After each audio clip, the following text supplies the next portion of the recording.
Hey folks, I'm Chris and I'm your Commander Mechanic, here with a special emergency deck build. My friend Chase, aka Mana Curves, recently got to reveal a card out of the upcoming Modern Horizons 2, and yar mateys, it's a spicy one.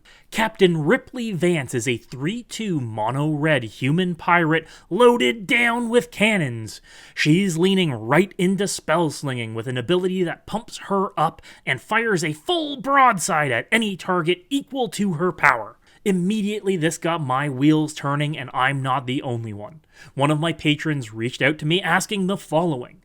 Hey Chris, the new Captain Ripley Vance is super cool, but how hard is it to reliably cast 3 spells a turn?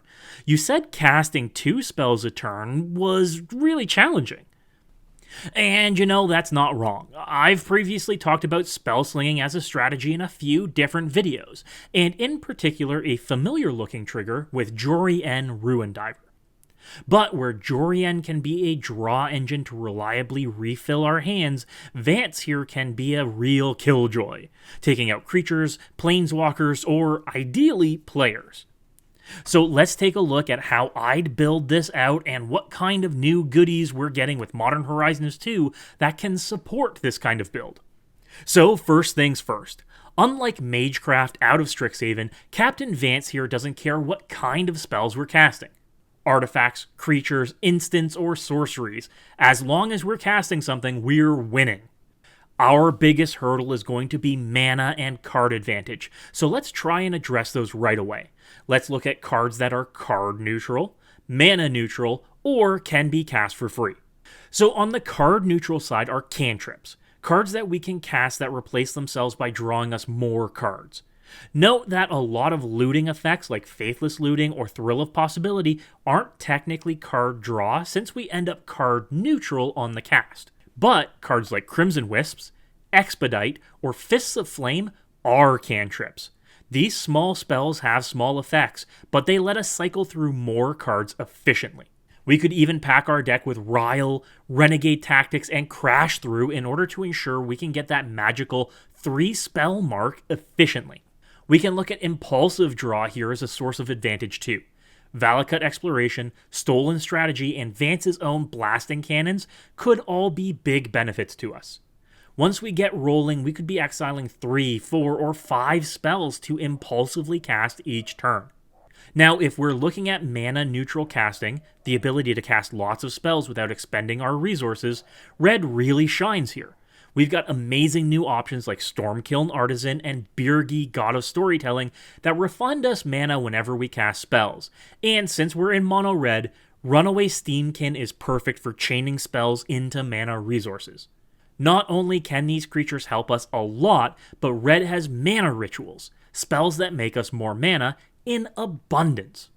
Pyretic Ritual, Desperate Ritual, and Seething Song all add to our spell count and let us cast more spells, perfect for what we want to be doing. We could also be including some bigger rituals like Jeska's Will, which can double as a card draw resource with Vance out, and Mana Geyser, both allowing us to generate far more mana than we're spending. If we want to get into the more expensive territory, we could include Dockside Extortionist in this category too. Making treasures is a resource we don't have to immediately spend, much like our rituals. Now, Modern Horizons 2 is giving us a perfect partner in crime for Captain Ripley Vance in Ragavan, Nimble Pilferer. These two, surprisingly, don't even exist on the same plane, but they were made for each other. You can dash Ragavan, counting as a spellcast, and when our little monkey buddy deals combat damage to an opponent, he gets us a treasure and another card to potentially cast from our opponent's libraries. Perfect. Now, also coming in Modern Horizons 2 is a free spell that I love to include in decks like this. It's Mog Salvage.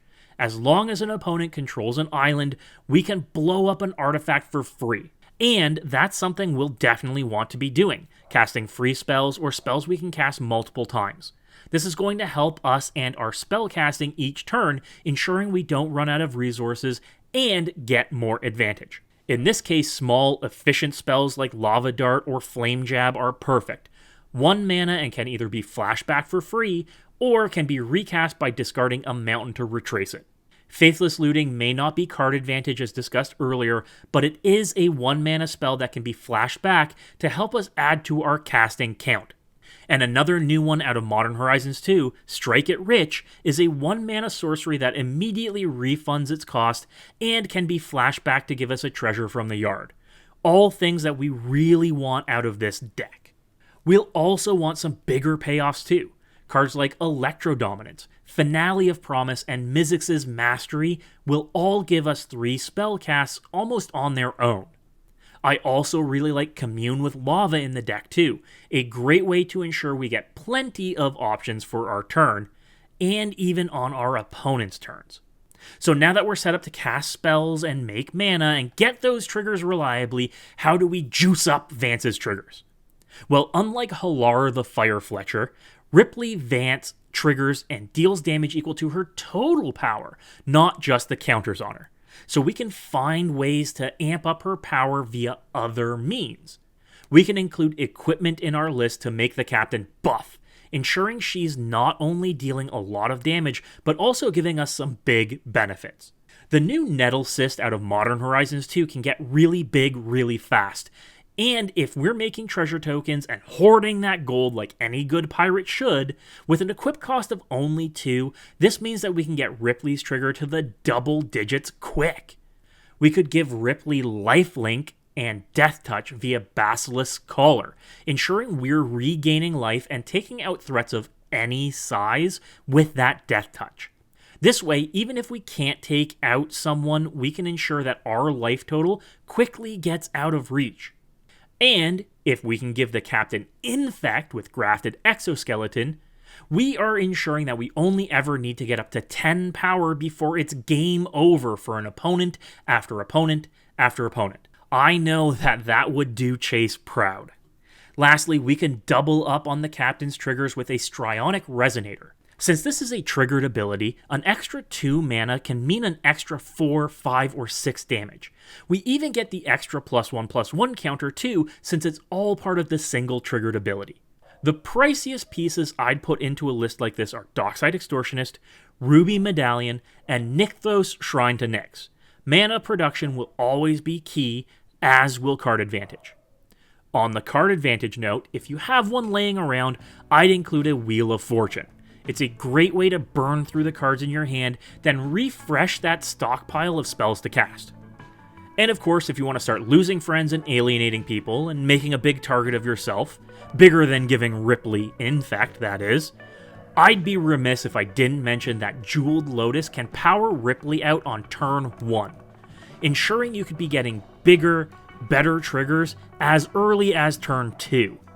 So here's our list. It's already shivering my timbers and making me batten down the hatches, because Ripley's not here for booty, she's here for blasting. Let me know what you think in the comments below and what you would add to the deck to keep the landlubbers at bay. As always, folks, good luck and have fun.